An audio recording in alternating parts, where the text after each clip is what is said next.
Welcome to the Old Time Radio Westerns. I'm your host, Andrew Rhynes, and let's get into this episode. This episode is going to be Hopalong Cassidy. Original air date is November 18th, 1950, and the title is Hoppy Takes a Bull by the Horns.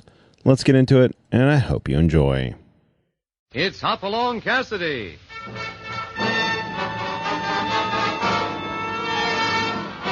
With action and suspense, out of the Old West comes the most famous hero of them all, Hopalong Cassidy, starring William Boyd.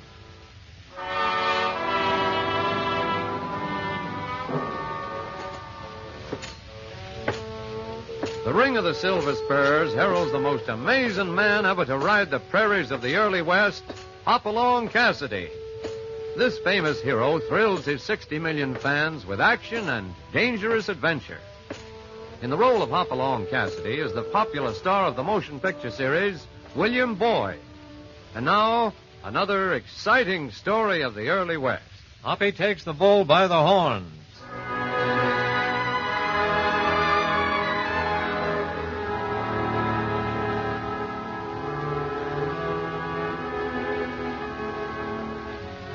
It's a lovely autumn day on the Bar 20 Ranch, one of those days when a nice hammock swung between two shady trees is the greatest contentment known to California Carlson, pal of Hopalong Cassidy.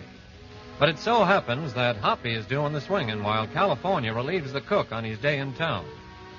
If you think this makes California happy, well, you have another think coming. Oh, concern it, I just ain't going to do it. I ain't no cook, and I ain't going to take the cook's job while he's gone.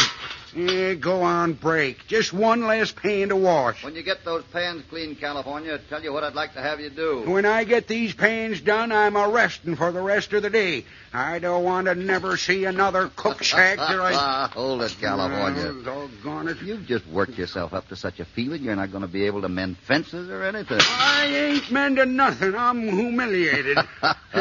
Me wearing a white apron like an ordinary Jasper. Well, then maybe you'd like to take a trip. I just ain't gonna... A trip? Yeah. Oh, well, now, doggone it, you're talking stuff I can understand. When do we leave? Tonight. Where to? Silver Creek. Now, that's a pretty darn good ride, Hoppy.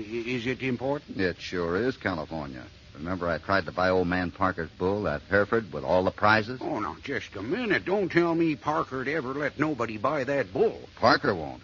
But his son wrote and said if I wanted to buy the bull, he'd sell. Well, what does old man Parker say? Nothing. He passed away a week ago. And his son ain't got no more respect than that for him. I know. But if he is going to sell... It don't seem right. But I know how hard you tried to buy him. I hardly believe my eyes, California. There it is, right there. We'll let you have the bull for $4,000. Why, that's stealing, Hoppy. That critter's worth 3 times that much. I know. That's what's funny. Well, then I guess we'd better be getting ready to ride. I know you sure want to get there and see that bull. Yeah, and I'd also like to get there and see old man Parker's son. There's something wrong here, California, and I'd like to know what it is.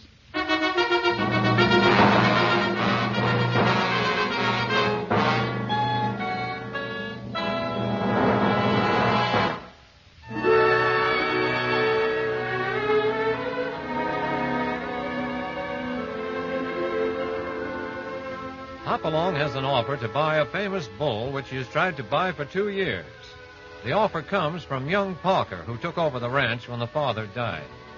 The price is $4,000. While Hoppy appreciates such a bargain, he also is suspicious about the whole thing.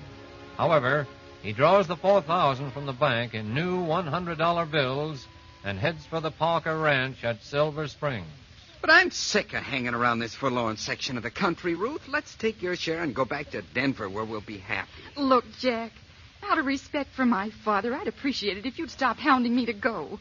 I was raised on this ranch. I love it. I love my father. Of course you did, but Ruth, we're married now. I'm your husband. Your first duty's to me. Well, that's partly true, yes. But I've had a talk with Mr. Curtis, and according to him, I have no voice in the handling of the estate. I get 1/4. In cash? Jack, answer me honestly. Did you go into Silver Springs and gamble again? Now, wait, Ruth. I see. So you have. After promising me you'd never touch another card. How much did you lose? Well, around $3,000. But I'll pay it, and I promise Pay you... it with what? Why, maybe I could borrow it from that lawyer fella. I'm sorry, but Mr. Curtis hates cards and gambling in any form. But I have to get the money, Ruth. This is the fine man I married. Crawling and sniveling and weak. I am, huh? All right, I'll show you. I'll pay it back myself. I'll get the money. Money? Did I hear someone mention money? If you were listening, you did. Oh, now, sis, is that a way to talk to your brother who's been gone 20 years? You're not a brother to me. I know it must be strange seeing me after all this time, but I'll not bother you long. I'm selling the stock. You're selling the stock. No, you can't. It's the only way. I've invited Hopalong Cassidy and his partner here tonight for a barbecue. He's buying Hereford Giant for $4,000. $4,000, huh? In cash? I thought money would interest you, Jack. I'm an heir, too. Don't forget that. And I'll keep Hereford Giant if it's the last thing I do. But, Ruthie, dear, he's nothing but a male cow. I mean that, both of you. That bull never leaves this ranch.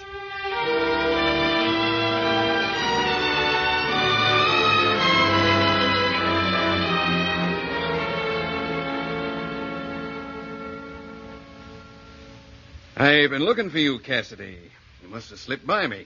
Sit down here in the patio a moment. Oh, how do you do, Mr. Curtis? As soon as we rode in, this young Parker fella grabbed us and made a deal. You mean he sold you the bull? That's right.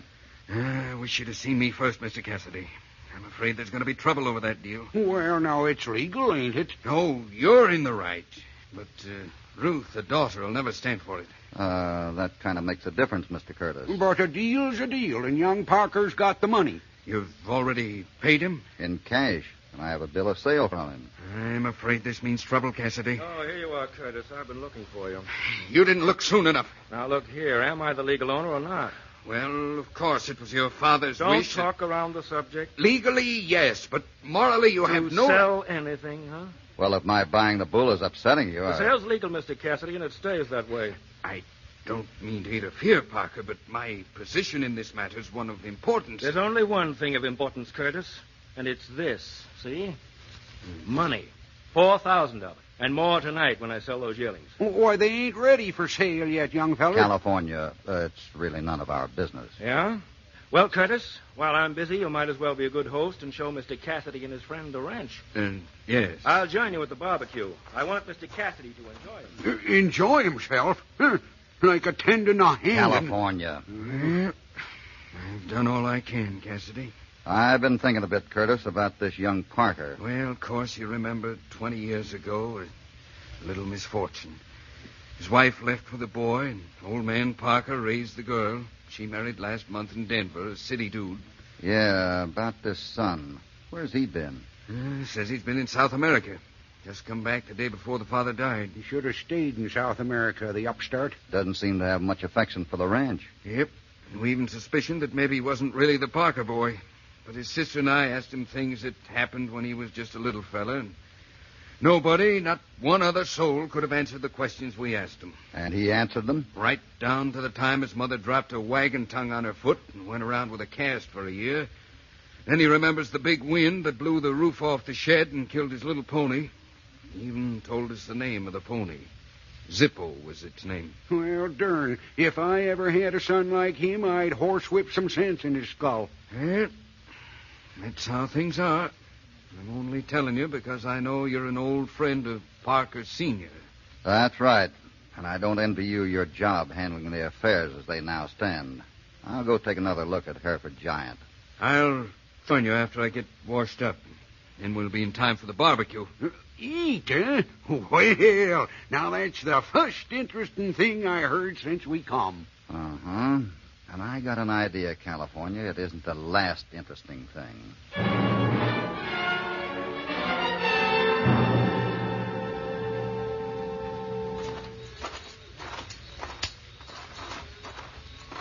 That there's the shed where the bull is, Hoppy. I don't think anybody's going to care if we look at our own bull, huh, California? I reckon not.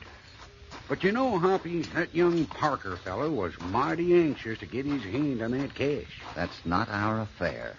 Hoppy. Huh? Who's this cutting around fence heading this way? That's a man. Nothing wrong in that. Yeah, he's coming right toward us. Be ready for most anything. I've been a-doing just that ever since we got here. Mr. Cassidy, I gotta see you a minute. It's something important. Oh, it's Ruth's husband. Yeah. Say, Mr. Cassidy, you bought the bull, I understand. That's right. And paid in cash. What's wrong with that? Well, nothing. I was just wondering if you'd like to buy some of those smaller cows. We have a lot of them. I'd sell them very cheap. You mean those yearlings? I don't know how old they are, but if you could buy a couple hundred of them, I'd take almost half price. Oh, boy, that's right downright, well, close to stealing. Oh, no, it's not. Ruth, my wife, owns some of this stock, and we want to go back to Denver. Why are you so anxious to make a deal out here in such a hurry? I just told you. That is, we'd like to get our share and leave. Well, I'll tell you what I'll do. I'll talk to Ruth, and if she puts a fair price on them, I'll... No. Don't say a word to Ruth. I don't want her troubled with such things. Well, young feller, there's something sour about your dealings. Yeah, California's right. I don't think there's any way we can get together on this. Very well. I trust you gentlemen enough to say nothing about my proposition. You can depend on it, unless... Unless what? Unless it becomes necessary. Now, excuse me, I want to take a look at that Hereford Giant.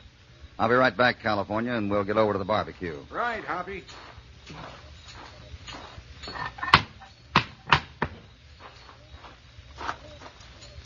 Hold on there, cowboy. Who are you looking for? Who are you? It don't make no difference who I am. I'm here to see that bull don't leave this barn. But I just bought that bull. Say, he's mighty quiet and well-behaved. Let me get a look at you. And don't get no notions that I'm an ordinary Renahan. I'm not looking for trouble. I raised this here bull from the time he was a day old. I helped him grow up. And I promised old man Parker I'd see to it that nothing happened to his bull. You'll have to take that up with young Parker. I aim to. Now go on, get out of here. Just a minute. I bought the bull, paid for it. Stole it, you mean? Stinking 4,000. How do you know so much? Why, I got ears. Does young Parker discuss his business with you? Why, you...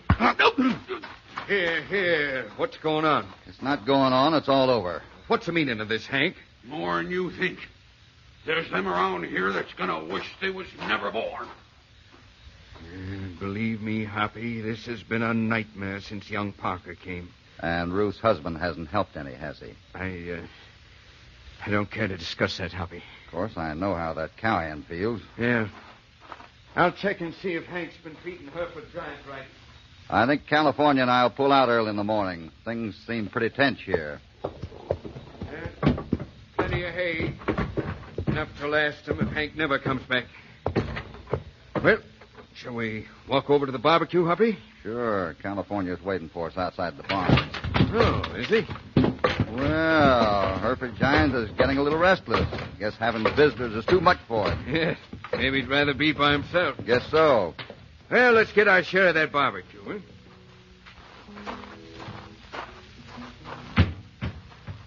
Where'd you say California is? Well, I left him right here. Maybe the smell of that barbecue got him. Yeah.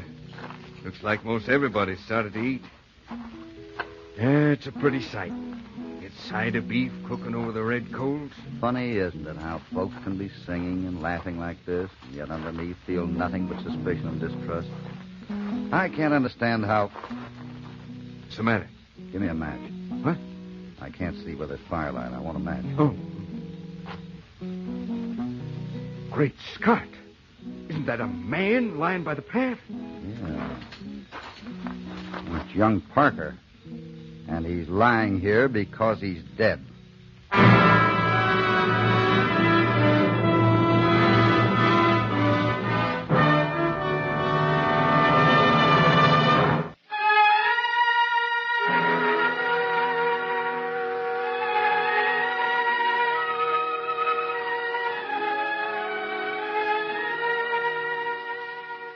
On the death of old man Parker, the son offered to sell Hoppy a prize bull for $4,000. Knowing what a wonderful buy it was, Hoppy rode to the Parker ranch, paid the $4,000, and immediately became involved not only in family feud, but murder as well. Young Parker was found dead behind a barbecue spit while members of the family nearby were enjoying the music. Day is just breaking as they all wait for the sheriff to arrive. Are you going to stay and help the sheriff, or are we heading for the Bar 20? I don't know, California. Since I found these letters on the body, there's some explaining to be done. You mean you ain't going to keep the boy? Maybe not. But he's got your money, the whole 4,000. He has? Well, what I mean is he had it. It's the same thing. It ain't your fault he got a knife in the back. Well, coming up the trail, Ryder. He's sure beating the dust. I bet it's the sheriff. Oh, I can just tell from the way you're a-looking that you're planning to stay on, doggone it. Howdy, Cassidy. How are you, Sheriff? You didn't lose any time getting here. Well, I like to be punctual on each and every kill in the county. Voters like it that way. Where's the... The body? Right over here. I'm sure going to have my hands full, all right. Everybody's mad at everybody else. You might try finding the money, too, Sheriff. $4,000 of it. 4,000? Hey, that'd make a pretty good-sized wad. That's right. You won't find it on anybody. Whoever did the killing had to hide it fast. That'll look good around the barbecue patio. I'll look under every stone. If it's there, I'll find it. Hey, where are you going? To send a telegram. Telegram? Now, how in tarnation's that going to help? It may answer why a man named Parker would be carrying around mail belonging to a fella named Lige Draper.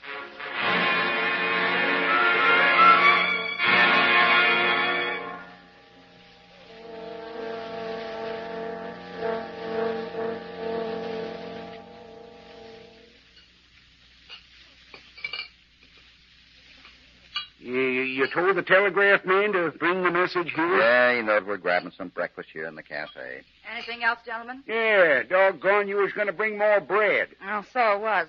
Forgot all about it. And how about that coffee? You ain't concentrating on your work, are you? Well, I ain't the regular waitress. I'm just doing this to help out. Started today. And you'll be going tomorrow if you keep this up. No, California. I'm a stranger in town. Maybe when you know me better, you'll think I'm a good waitress.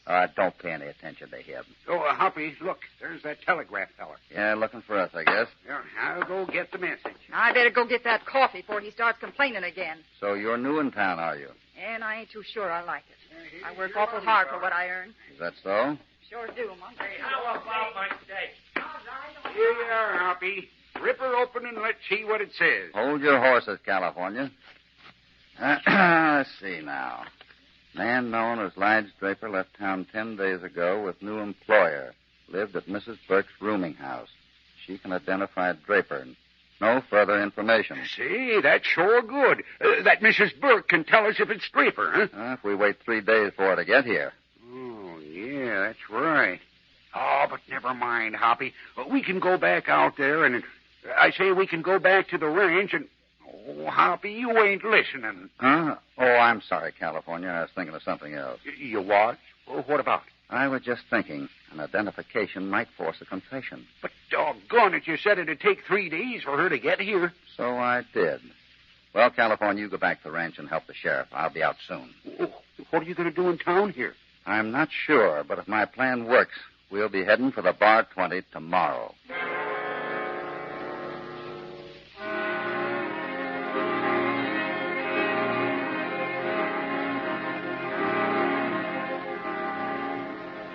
Yes, sir, California. I caught the hombre red-handed heading for the county line. Do you mean the feller who took care of the bull, Sheriff? Yep, name's Hank, as much as he admitted he done it. Well, I'm sure glad you cleaned it up so quick. Well, that's what they put me in office for. You can't fool the voters. See, looks like Hoppy riding in. Can tell him as far as I can see him. Yeah, that means you can load up your bull and head for the Bar 20 tonight. Doggone, that's good news. Yeah, I'd sure like to buy that there horse of his. There ain't enough money in the world to buy Topper. No, I reckon not. Well, Hoppy, we can get headed for home now. Yeah? Yep, I got him hog-tied and was just waiting to tell you. Simple as that, eh, Sheriff? Well, I ain't one to be doing no bragging, but he's as good as convicted this minute. It was Hank, Hoppy, the feller who takes care of the bull. Well, congratulations, Sheriff. You found the $4,000 on him? Well, no, but I can get him to tell where it is. And did he show you where he hid the knife? Knife? Well, I figured I could find it any time. The jury'd want to see it. Now, looky here, Cassidy. You're making out like I don't know what I'm doing. Why, he ain't no such thing. Yes, he is, and I don't like it. You want the killer, Sheriff? I got him. I don't think so. As Is everyone else here? Yep, that fellow who married Parker's daughter. For a minute I suspected him, but I can see he didn't have nothing to do with it. Well, California, looks like we better get our bull and start for home. Well, it was darn nice of you, Hoppy, to want to help. Where's this bull? Out in the barn. Hey, come along. You never did see a bull like this one, Sheriff. Why, he's a good one, eh? Well, let's take a look at this here bull, Hoppy. Can't help it none to find the money, but... I think you're wrong there, Sheriff. Huh?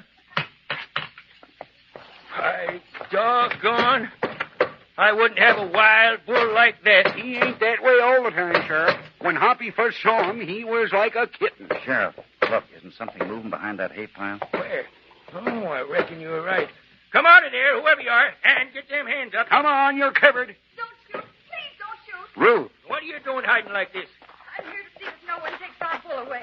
And that means you too, Hopalong Cassidy. But this gun. I'd have killed anyone who tried to take him. And I can believe you would, too. And yes, even you, Mr. Cassidy.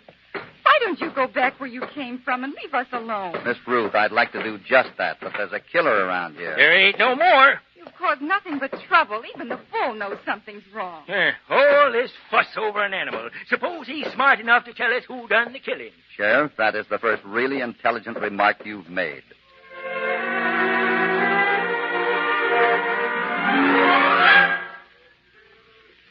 Well, if you got something to say, Hoppy, say it quick, because me and Hank are heading for the jailhouse. I didn't kill him.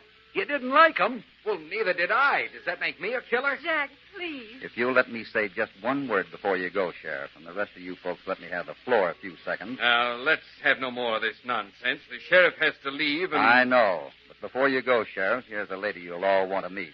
Mrs. Burke runs the rooming house. Mrs. Burke. Mrs. Burke? Yeah? Would you step into the patio here and tell me if you see the man who came to your rooming house and offered Draper a job impersonating young Parker? I already see him. That man there. It's Curtis. Look out, Hoppy!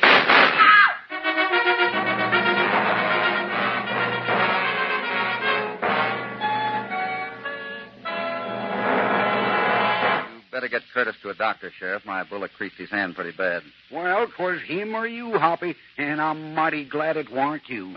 Why, California, I didn't know you cared. Enough of this palaver. What evidence you got against Curtis, Hoppy? This, Sheriff. Why, that looks like the knife. Where did it come from? I searched every inch of the ranch. Who told you where to find it? The bull. Oh, the bull. Now, wait a minute. That's right. When I first looked at the bull, he stood there quiet as a kitten.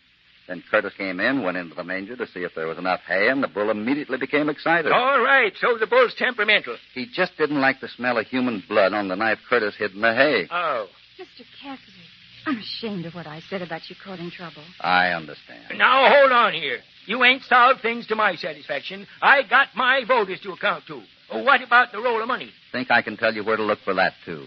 See that handkerchief Curtis has wrapped around his hand? I suppose he has it hidden in there.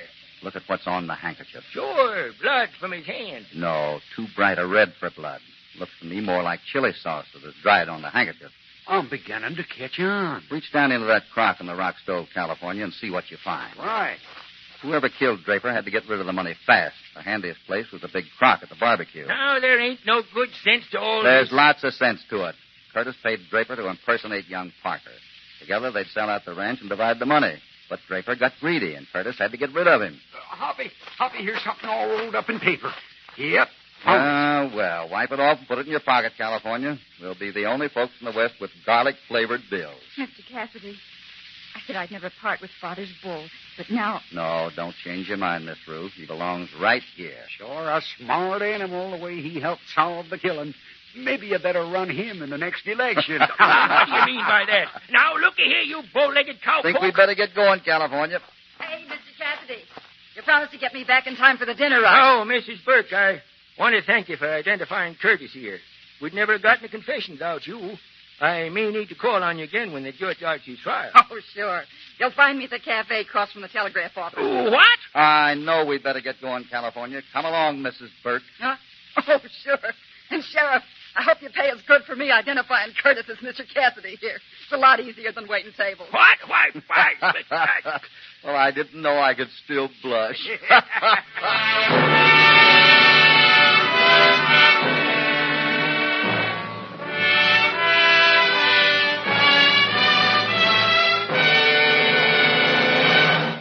live from Hoppy in California once again. They're riding back to the Bar 20 now, and I imagine they'll be sitting around an open fire telling all the other waddies about this exciting escapade you just heard. And if things don't happen too quickly, maybe they'll enjoy a bit of quiet ranch life. If you'd like more of these two-gun adventures of Hoppy's, don't forget, you can see him in the fine Hopalong Cassidy pictures at your local theater. Meanwhile, don't forget to tune in next time Hopalong rides the airwaves to bring you more action out of the thrilling Old West. Hopalong Cassidy, starring William Boyd, is transcribed and produced in the West by Walter White, Jr. Hoppy Takes the Bull by the Horns was written by Howard Swart. All stories are based upon the characters created by Clarence Mulford.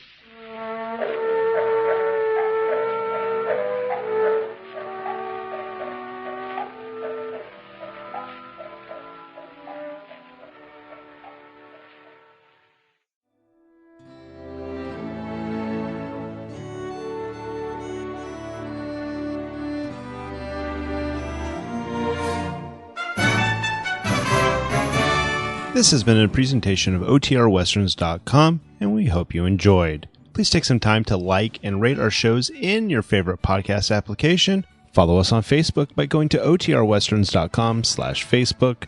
Join in the conversation by going to OTRWesterns.com/Discord. And don't forget to send us an email, podcast@OTRWesterns.com. This episode is copyright under the Attribution Non-Commercial Share Alike copyright. For more information, go to OTRWesterns.com/copyright. Have a great day, and again, thanks for listening.